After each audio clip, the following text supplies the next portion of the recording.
Hello મિત્રો, કેમ છો તમે બધા? આઈ હોપ તમે બધા મજામાં હશો. તો આજની આપણી રેસીપી છે ચાટપુરી બનાવીશું. તેના ઇન્ગ્રેડિયન્ટ્સ જોઈ લઈએ.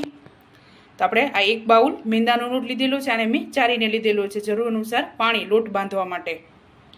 અજમો 1 ચમચી, સ્વાદ અનુસાર મીઠું.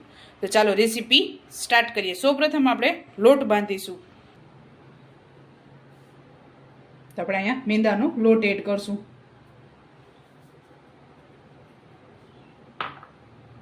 ત્યારબાદ અજમો એડ કરશું. નાની 1 ચમચી મેં અહીંયા લીધું છે. તમે વધારે પણ આમાં એડ કરી શકો છો.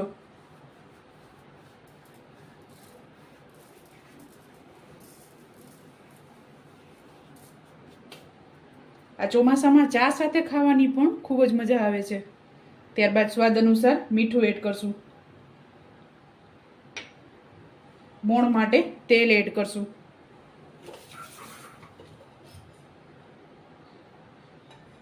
આપણે આમાં મુઠ્ઠી પડતું તેલ એડ કરવાનું છે.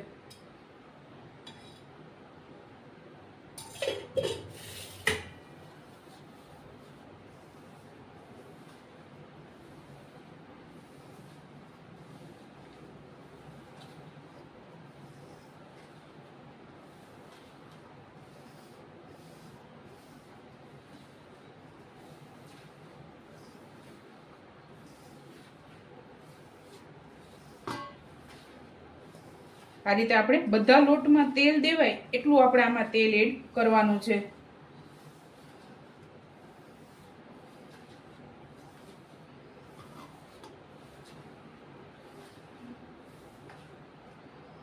તો આપણે આ રીતે મુઠ્ઠી પડતું તેલ એડ કરવાનું છે. તો હવે આપણે પાણી એડ કરી અને આનો નોર્મલ લોટ બાંધીશું. ના ઢીલો ના કઠણ એવો લોટ આપણે બાંધવાનો છે. નોર્મલ ગોરાનું પાણી જ મેં અહીંયા લીધેલું છે.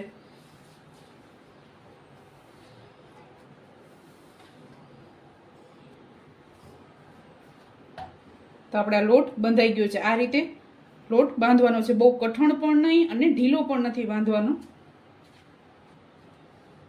તો આપણે આમાં થોડુંક તેલ એડ કરશું.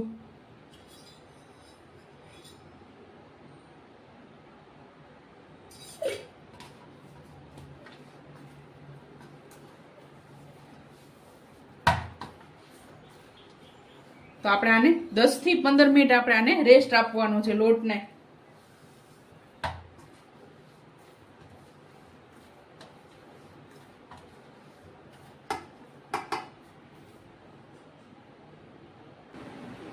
તો આપણે 15 મિનિટ જેવું થયું છે. તો હવે આપણે આમાંથી ચાટપુરી બનાવી લેશું. એકદમ સરસ આપણો લોટ તૈયાર થઈ ગયો છે.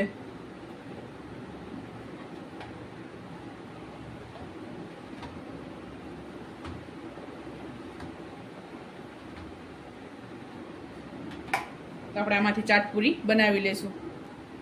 તો આપણે આ રીતે કોઈ પણ ઢાંકણું હોય એ આપણે લઈ લેવાનું છે. એનાથી આપણે ચાટપુરીનો શેપ આપીશું તેના માટે.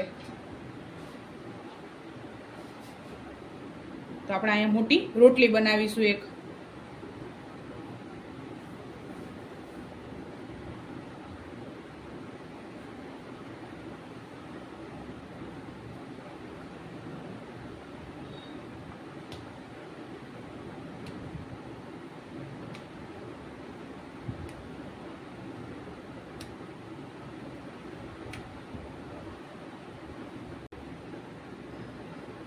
તો આપણે આ રીતે મીડિયમ સાઇઝની મોટી રોટલી બનાવી લેવાની છે. તો આપણે કટ કરી લેશું.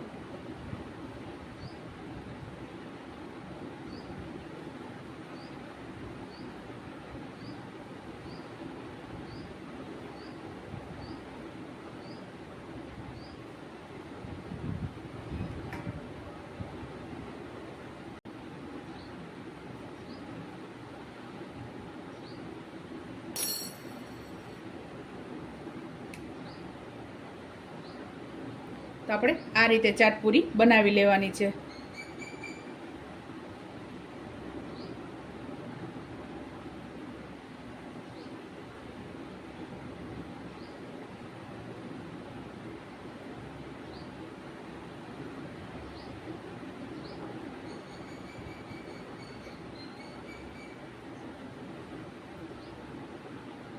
આનાથી મોટી પણ તમે બનાવી શકો છો, પણ નોર્મલી આ જ શેપની આપણે ચાટપુરી હોય છે.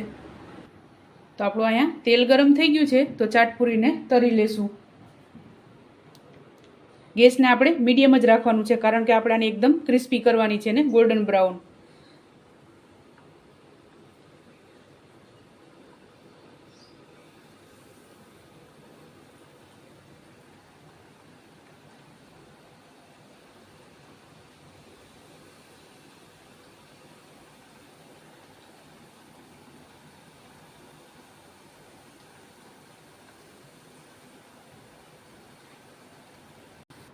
તો આપણે આ રીતે ગોલ્ડન બ્રાઉન થાય ત્યાં સુધી આપણે એને તરવાની છે અને મીડિયમ ગેસ જ આપણે રાખવાનો છે.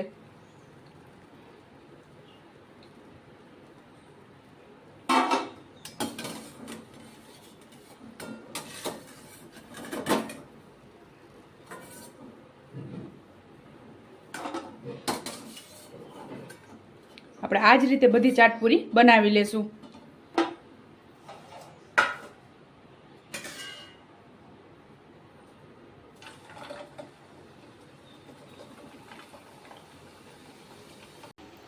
તો ચાલો મિત્રો, તૈયાર છે આપણી ચાટપુરી. તમે પણ આ જ રીતે બનાવજો ને મને યાદ કરજો. મારા વિડીયોને લાઇક, શેર અને સબસ્ક્રાઈબ કરવાનું ભૂલતા નહીં. તો ચાલો મળીએ નેક્સ્ટ વિડીયોમાં.